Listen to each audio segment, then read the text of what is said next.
today. So it's a very fine opportunity for those of us from the NGO community not only to hear what Dr. Tandon has to say to us, but also to exchange news and views, because he's very interested in doing that, in exchanging views with us when the time comes this afternoon. Dr. Tandon founded an organisation called the Participatory Research Institute of Asia, and that institute is in New Delhi. He founded that institute more than 25 years ago, when discussion about the concerns regarding the social impact, regarding what might be called participatory research, participatory democracy, citizen engagement, social inclusion, these words were not rolling off our tongue in Australia in particular, and in fact they weren't rolling off tongues in many directions. I can remember at that time talking frequently to governments of all persuasions and using language, in fact irritating terribly a minister of the day, a health minister of the day, who said, "Why can't you simply say charities?" And so I thought, oh, there's some way to go here. Over the 25-year history, both globally and locally, I think all of us who are working in this sector have come to realise that these words do mean something. They mean something significant, and they mean something quite different from the notion of charity. And consequently, we have the opportunity to have a very vibrant discussion this afternoon.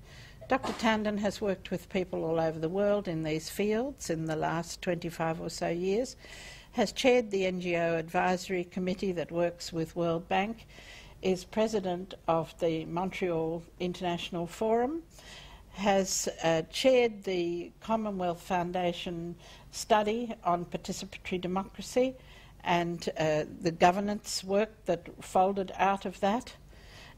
His experience is very vast, both internationally and nationally. I met and began to work with Dr. Tandon some 20 years ago when we found ourselves on the founding board of Civicus, the Citizen Alliance, World Alliance for Citizen Participation. That organisation has gone on to represent civil society, particularly in UN environs and forums, but also in relation specifically to organisations, governments and community leaders across the world. One of the areas that Civicus addressed in its early days and has not yet accomplished as far as I can see, and in fact I wonder if we in Australia this week can even sow the seeds of something real that will make this happen, is the opportunity for business, community and government to have a dialogue that is absolutely truthful. We certainly do have a donor-donee relationship between us. We have something that we now call partnerships. But those partnerships are still, in Australia and across the world, quite one-sided.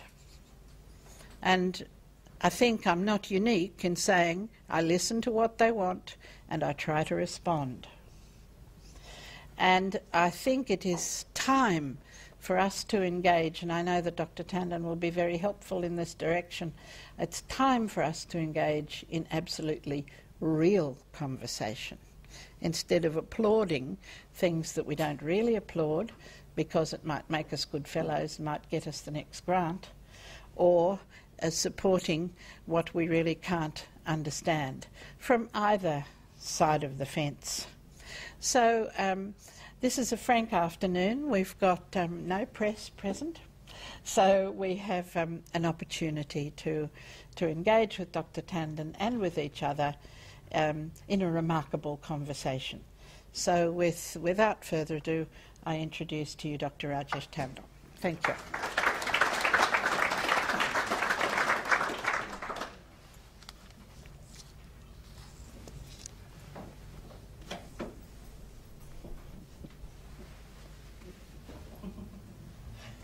Thank you, Margaret, and thank you, CSI, for making it possible for me to be here in Australia this week and get an opportunity to interact with you all. It's a rare privilege for me to have the opportunity to interact with you as a group, because I may have met you one-on-one, and but this is a wonderful afternoon, and I intend to take only half the time, and as I understand, we have till about 4:15, 4:20 this afternoon, so I'd take no more than a half hour in sharing my ideas, but we hope to have a conversation.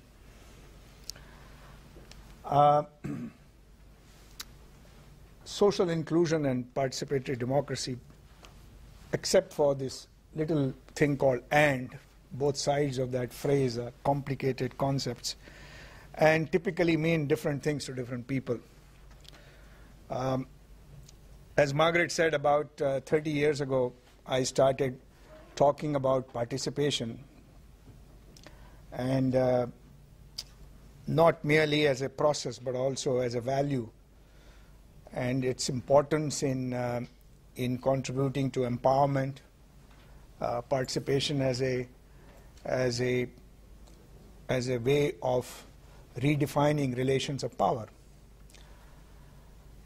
Till I had the possibility to visit Santiago de Chile, one conference in 1978, and on arrival at the airport, as you drive out of that airport, those were the days of Pinochet, and there was a big billboard saying "Power to the people."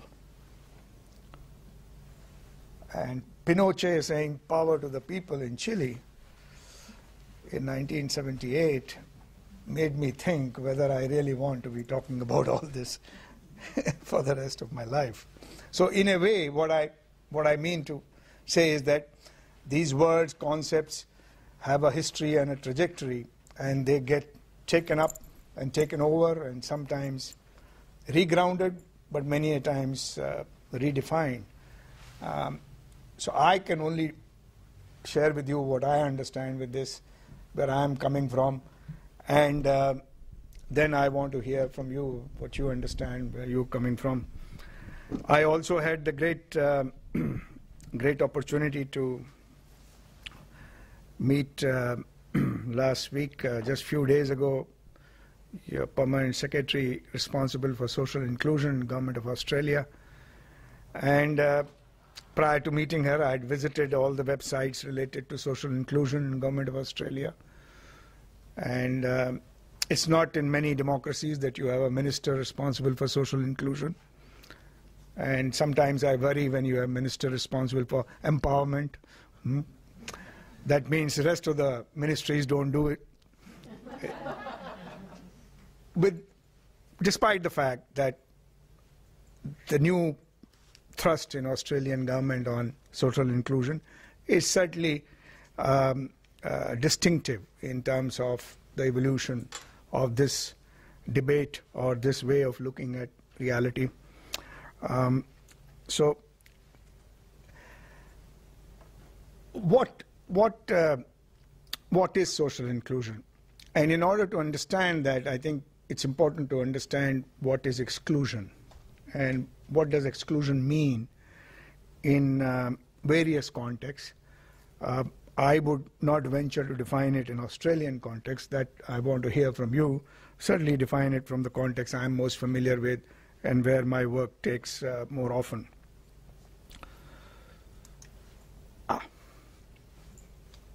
You can see it. It works on both sides simultaneously. Sometimes the light is brighter, but the concept is not very dark, so it's okay. One of the things about exclusion is that it is a process of experiencing in a dynamic sense what many people call as being shut out from access.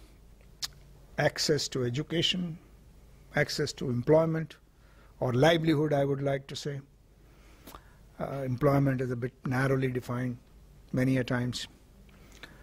And access to voice in the sense of being heard, to be able to say what your concerns are. And the other way of looking at exclusion at any given point in time, because it is dynamic, is to look at which segments of our population in a given territory, in a given region, given country, are underrepresented in institutions like the government, business, higher education, and even in NGOs. Just to give you one small example of underrepresentation in NGOs, only 0.5% of all NGOs who have attended UN conferences so far in the last 30 years, only 0.5% have come from Muslim world. So somebody has to stand up and ask the question, what's going on? In my country, 14% of the population in India is Muslim. We are the second largest Muslim country in the world after Indonesia, just in case. We are, of course, not a member of OIC, Organization of Islamic Countries. 150 million Muslims live in India today. When it comes to representation in public service, particularly the cream de la cream of what is called the Indian Administrative Service, representation in Parliament, National Parliament, representation in among the professors in education, or CEOs in business, or boards of private sector, or even NGO leadership, media. You take any institution, less than 2% are Muslims. So you have to stand up and ask the question, what's going on?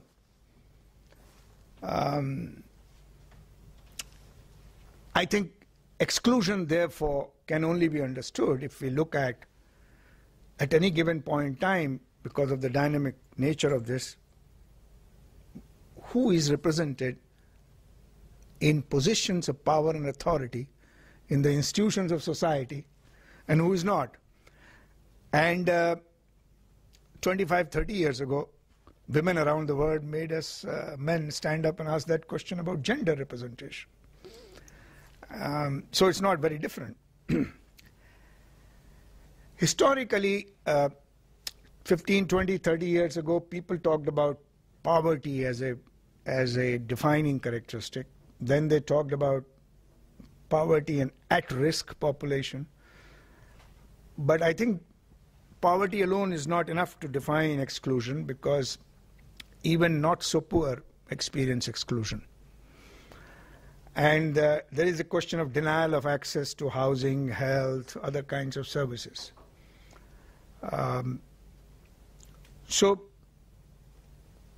one needs to ask the question in a given time, in a given context,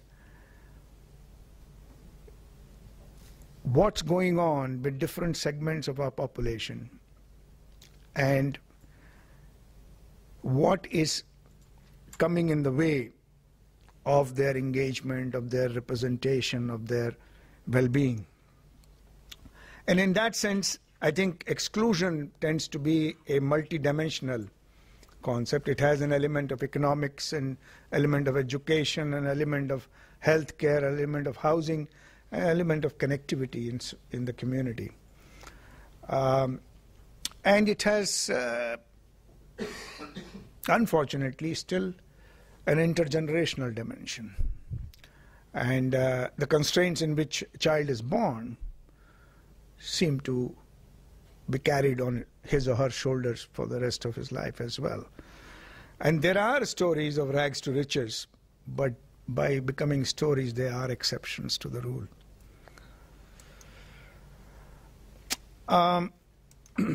What does exclusion do? it creates introversion,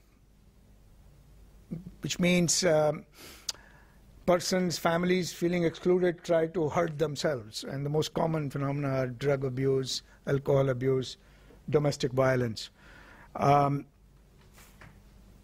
Because you internalize the rationale, and both the rationale and the consequence. And individuals feeling excluded over extended periods of time tend to hurt themselves and their loved ones. It also generates external aggression. So theft, stealing, rioting, and dare I say, terrorism are manifestations of external aggression generated over an extended feeling of being excluded.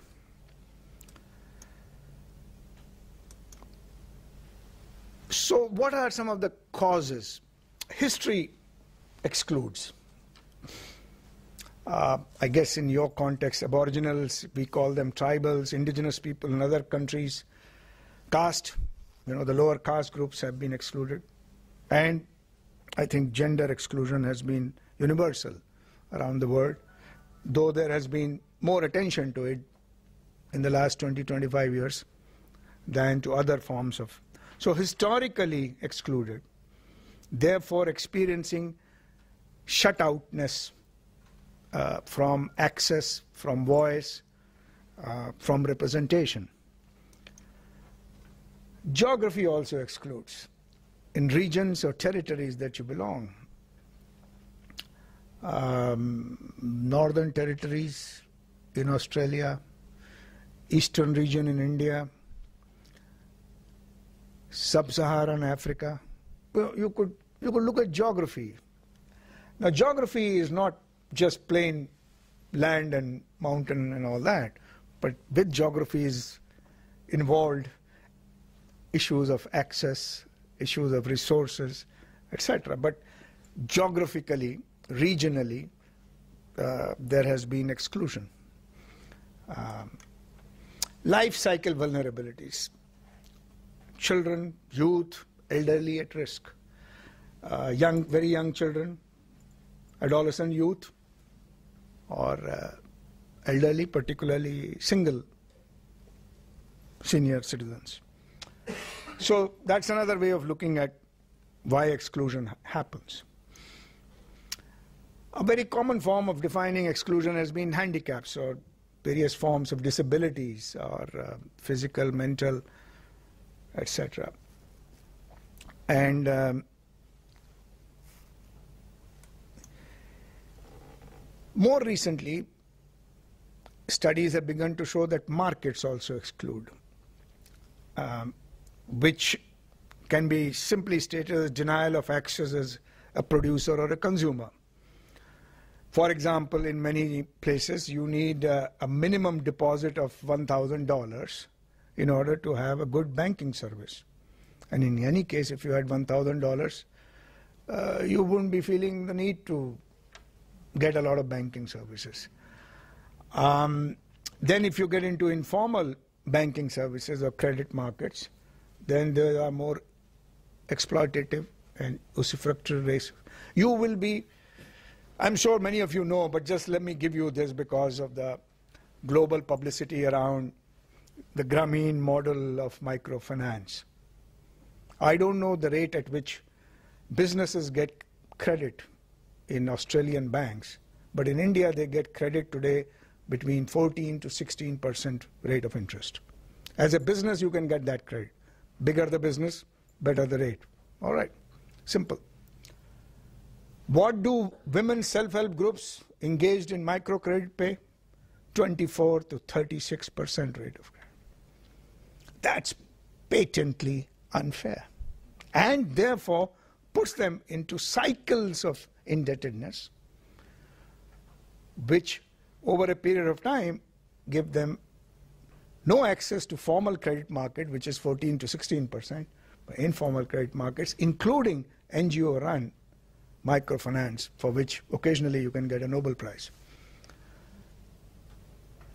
It's not the idea, but it's the methodology in which it is implemented. Ends up, so ultimately those women are high risk and therefore they pay more rate of interest. So markets exclude. Many examples, markets can exclude even when they combine with history, geography, life cycle and other forms of handicap. So these multidimensionality would mean many a time these tend to reinforce each other. What has been typically the analysis in policy making circles, in governments or nationally, internationally? Well, it's a problem of individuals who need help. And since we are so caring, we are always willing to offer help. It makes us feel good. Most policy response has been patronizing and welfarist, which means, okay, you know, you don't have access to education, all right, we will have a special scheme for you and you can get a little support. But that primary education that children of Aboriginal families may be getting, per unit cost, maybe 1/3 of what I spend on my kids. And then you create the wedge of distance between the quality and they get and the quality my kids get. The attempt to solve the problem of exclusion without fully understanding what's going on is let's include them, let's offer them services. Particularly in democracies, politicians love to do though. They prefer to announce a program a week if possible, even if the previous ones haven't worked. And we try to integrate them and mainstream. You know, these concepts have been floating around, mainstream, integrate. That's the approach. In one of his writings, Amartya Sen called that inclusion could also be unfavorable to those who are being included. And this is an example of unfavorable inclusion, which I was giving you about microfinance. And that those women have been integrated into the market, but at terms which are somewhat unfavorable to them. So, is the mainstream worth integrating into from the point of view of those who are excluded? And if it is the mainstream which has been excluding them, what's the point in integrating in that anyway? And are the terms of inclusion favorable to those who are being included?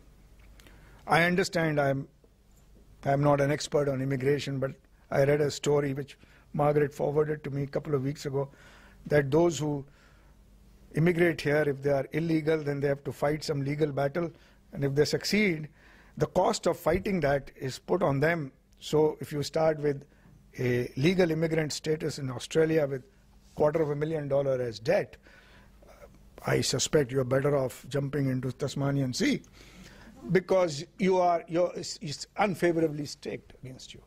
You'll spend the rest of your life trying to repay that debt. So what's the big deal in becoming legal? The second most popular response, one is focusing on individuals who need help. Another is to look at it as problem of categories of families and need what has come to be called not automobile association but affirmative action. I'm using the jargon as it is used in the discourse. AA, they need affirmative action. The reason it is called affirmative action is because there is a recognition that some constraints, some obstacles have created that denial of access, denial of opportunity. So some positive discrimination is needed in policies, and that's what is called affirmative action. Affirmative action is very popular around the world to deal with social discrimination. But many countries make policies which reduce affirmative action to reservation or quotas. Quotas in education, quotas in housing, quotas in employment, quotas in healthcare, that kind of a... Now, quotas are very popular because you can count them. But they also create, and in some situations reinforce, the stigma of the label. So you have come into the Graduate School of Business as a quota student from scheduled caste. Oh, I see. You are the scheduled caste quota fellow. You know what I mean? So, and then the policymakers reduce their responsibility, saying, well, we have got the quotas, we have got the reservation, so we don't need any more affirmative action. And in a way, positive discrimination doesn't really challenge the real causes of exclusion. So quotas are very popular in education, in employment, in representation. Now in many countries in local government you have quotas. In India, 50% of all local government seats are reserved for women. Great. But then what do? You just leave them alone. And if most of those million women have come straight from kitchen to a public position and you leave them alone, they're worse off. Most of them say, what the hell I got into? Because there is no other support available. Why? Because you said affirmative action means quota. We've given you the quota, you got elected. So what's the big deal? Now go on with life. You can't chop onions when you are elected mayor. That's the skill that nobody supported you to. So affirmative action, when reduced to reservation and quotas in education, employment, representation, could actually absolve authorities for doing anything else, which may be... So I think the main question is to look at what are the systemic obstacles. Because in liberal democracies, Australia, one of them, there is a great deal of value placed on individual effort. If only you tried hard enough, you will be like Bill Gates or a comparable Australian icon. But many a times people don't make the effort because they know they aren't going to get it. The systemic obstacles are too strong, too entrenched, and I think the real question is how to create a level playing field. You take even this language of level playing field called sports. And I was in Melbourne on the grand finale of Australian football. Better not call it soccer. And I looked at those two teams, Geelong and St Kilda. I still remember their names, roughly their geography too. And I was wondering, is this a sport of only white Australians? It's a question that was posed to South African cricket team. Australia cricket, yeah, okay. If I was in US, they would say, what? Cricket. Because the team continued to represent only the white South Africans. They tried to amend it through quotas or affirmative action of some sort, but that ain't good enough, because if you don't invest in the same training at grade 1, you aren't going to get them. So creating a level playing field doesn't mean, okay, now we will have 17% representation in the national team from Aboriginals and 13% from this community. No, creating a level playing field means starting from the very beginning and not at the final stage. So this is a question we have to ask, where the level playing field needs to be created. The big question is who changes? Individuals and families, or institutions, systems and practices? Do we integrate people into the rules of the game, or do we redefine those rules of the game? I don't know how, I think you still have in Australia first past the post model. of parliamentary democracy. We have the same in India. So does UK. Oh, you have some proportionate system also? Okay. I think you amended and you got both a little bit. Our system and the UK system, both are first past the post. So whoever gets one more vote is elected. Great system 250 years ago in UK. Doesn't work in UK either. Why? Because the system was designed for a monocultural society, not for a multicultural heterogeneous society. So what happens in our part of the world? Well, first of all, 50% of people vote. Then if you have 5 candidates, all you need is 11% vote. And how you get 11% vote? You fix a minority, a subcaste or a religious group or upper class city dwellers or whatever, or slum dwellers, whichever way you cut it. And it excludes a whole lot of other people.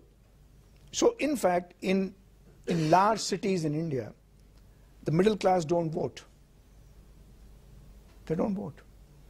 Because they know that the numbers of the slum dwellers more and they will win. Whoever slum dwellers support, they will. So you're excluding a large proportion of the population who knows their votes don't count because it's first past the post. Now, if you created a different system which accommodated the diversity that existed, but that requires institutional change. Who's going to change the constitution now? Who's going to change institutional policies? Because now vested interest. So restructure service delivery. You may remember, I just give you a very small example. You may remember that not long ago, about 25, 30 years ago, when there was a great push for women to enter the workforce, and particularly professional women entering the workforce, child care support system, which was unheard of earlier, because it was assumed that women will take care of children. Child care support system, both inside institutions, as creches and other things, as well as a social service, began to get structured. And it is only in societies where the child care support system works that you have a strong participation of women in the labor force. Where it doesn't work, you don't have. So restructuring service delivery. I remember many years ago, 2-3 decades ago, must be two decades ago, the discussion on those who were on the wheelchair entering a space like this was, have we got some volunteers? But it took architects and building planners and geography planners and space planners a new way of thinking to make it an integral part of the design. This is what I mean by restructuring institutions. And restructuring is to look at the diversity you have got and say, well, this institution was designed for a particular type. It ain't going to service all others. So instead of trying to only change people to get into the institution, you also try to restructure and change institutions. Redefine rules of the game market. I gave you a few examples, but there are many, I'm sure you could. Diversity of pathways. Instead of saying this is the only way, you have different routes to achieve what is called a desirable good society or good community. So these options have been tried. These options have been tried in various countries, contexts, restructuring institutions, redefining rules of the game. But by and large, this approach is less in practice. And, the mainstreaming or integrating approach is more in practice at the moment, which then results in further sense of exclusion. What is more recent, extremely problematic, and not yet adequately handled by policies in many parts of the world, is exclusion which is based on social identity or stigma.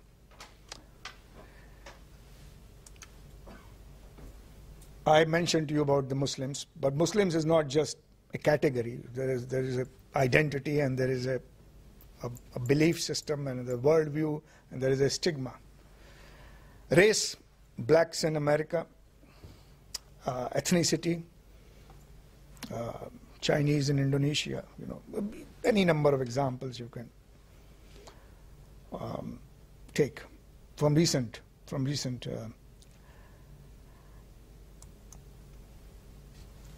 differences based on color, features, culture, languages. And if the race, ethnicity, religion, color, features, culture, and language are not mainstream, then you have exclusion, experience of exclusion. And then it gets further reinforced because there is some form of stigma attached. For example, the stigma that was associated with people with disability 30 years ago is gradually reduced or evaporated, but there used to be. In many countries, migrants, internal migrants, face the problem. Rural-urban migration, as countries like Indonesia, India, China, in our region, as population from rural areas, first generation farmers, agricultural laborers, cattle herd tenders, they migrate to cities.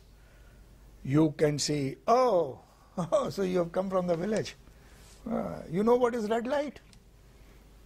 Green light? What light? In the village there is only one street, so how does it matter? So rural, urban, but also depressed regions to economically booming regions.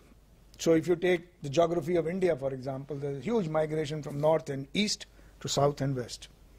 Bangalore is in the south, Mumbai is in the west, and Calcutta is in the east.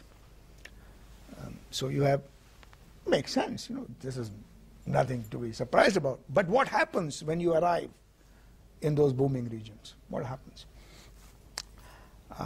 What kind of exclusion you experience? And then, of course, immigrants, cross-country, across borders. Some of it is voluntary, some of it is involuntary, forced immigration.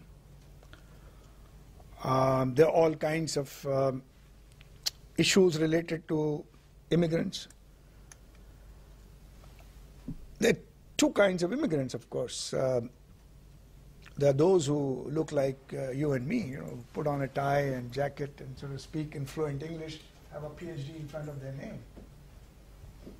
I'm sure I wouldn't have difficulty in getting resident permit in Australia. But then there are the workers, the fellows who come in slightly funny clothes and scruffy face and look a bit blue-collar types. Now the recipient labor markets, of course, need both. Don't forget the Turks in Germany after World War II. The reconstruction of war-torn Germany was carried out on the shoulders of Turkish immigrants. It's their children born in Germany and grandchildren now who still feel exclusion. But if it wasn't for the Turkish immigrants after the Second World War, the reconstruction of Germany would not have happened. They performed an economic function in the labor market, just as a few may be doing here. Illegal immigrants in Japan, particularly women from Philippines and Indonesia, are the best service providers called maids. So immigration as well as internal migration, the best intellectual capital from the east and north of India has gone to south and west. And they are the ones who are fueling the economic growth of Bangalore. But then businesses have benefited, but there are social costs to families. And in this debate on immigration or even internal migration, because at least in India and China there's a huge debate on internal migration at the moment, the pro and cons of it. You know, the interior west of China, rural areas going to the coastal east, you know, the Shanghai, Beijing, Guangzhou, seaboard. So, benefits to businesses, important for economy, cost to families. And on top of that, the experience of exclusion because of social identity. This is very complicated to deal with. This gets the political heat generated, and it becomes worse in times of economic downturn. Barack Obama ran his presidential campaign saying no outsourcing, despite the fact that the research produced by his own party showed that outsourcing was good for America. That in any case, Detroit was going to die because nobody was going to buy the cars made in Detroit, not even Americans. You can cry as much as you like, but if human beings are economic rationalists, they will make the best choice, which means cheapest, good quality product, wherever it's available. Finally, let me talk about the other side of the "and", which is democracy. And I start by saying perils of democracy, because those countries and societies which are not democratic, their rulers are already on their toes. It's the rulers in democracies who are complacent, largely because they believe that we are an open society, somewhat true, that there is voting going on, which means there is tenured representation. You can change me if you don't like. But many a times the option of change doesn't look very different. It's a question of whether it's a blue suit or a gray suit, but it's more or less the same suit made by the same manufacturer. So what is happening around the world is people are saying, well, you know, my role as a citizen is slightly different from just voting occasionally to elect a government. I want to have a voice. I want to have an engagement. And this morning's newspaper gave me the best story possible. Front page story of yesterday's funeral on death of democracy. You must have picked up, you know, a group of middle class, upper middle class residents of a neighborhood where government has decided to bring high-rise construction, and those fellows, 1,000 plus, yesterday basically said, we don't trust you as politicians. Even though we have elected you, we don't trust you as policymakers. You need to talk to us. And those guys are feeling excluded. So it's more than just Muslims, blacks, or immigrants. It's white middle class feeling excluded. And the reason it is so is because it's more complicated to govern democracies, because as a principle, democracies require accountability. And democratic accountability of governance is becoming an increasing demand, whether it is through right to information kinds of things, whether it is to ask questions about certain policies, including policies related to use of public resources. You may remember not so long ago, in February 2003, the largest demonstrations of citizens against the impending Iraq war took place in the biggest formal democracies of the world. And still, their leaders went ahead in search of what were then called weapons of mass destruction, which we hope to find someday. increasing access to knowledge, increasing access to connectivity, despite their best effort. The Chinese government could not stop the pictures of violence taking place in Umugri area a month or two ago, or the monks demonstrating in Tibet or in Burma or anywhere else.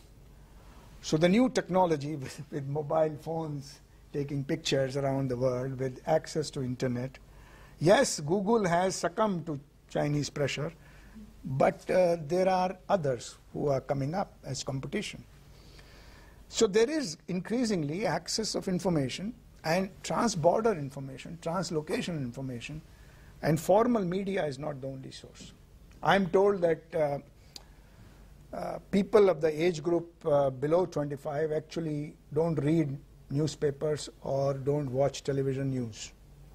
They have other sources of news through internet of various types of faces or books or whatever, Twitters or Twitters that they're called. But they are pretty informed, huh? I must tell you, they're pretty well informed. Pretty well informed. And it's only for us, I guess, those of us who've grown a bit old and didn't know computer technology when we were young, who need the newspaper or watch the television news. So there is a growing power of knowledge society. And these people are asking questions about democratic accountability. So I guess where democracies, formal democracies have to move is towards more democratic culture, which is different from an occasional voting practice. In fact, there is emerging, including in the work that has happened in UK, in some of the old established democracies, even US, Canada, where people are asking the question that the institutions created in democracy need to be further democratized, because they need to be, in a way, brought under social control as opposed to political control alone. And this is where the blurring of boundaries between civil society and citizen action and political society and democratic action happen. And I think increasingly we are going to see that in all parts of the world. Yes, you can stop them, you can curtail them, you can suppress them for a while, but if it is an inherent human aspiration, then I think we'll need to find diversity of forms in order to respond to those aspirations. And we need to find ways by which our democracies are not reinvented, but in some way re-energized or refueled, so to speak, and in a way regain the faith in democracy as a form of not only political governance, but a form of communitarian life as well, where different points of view could be heard, different priorities could be listened to, and an approach to solving problems which is based on more consultation and dialogue than on the basis of vertical authority or power of the money. So thank you very much. And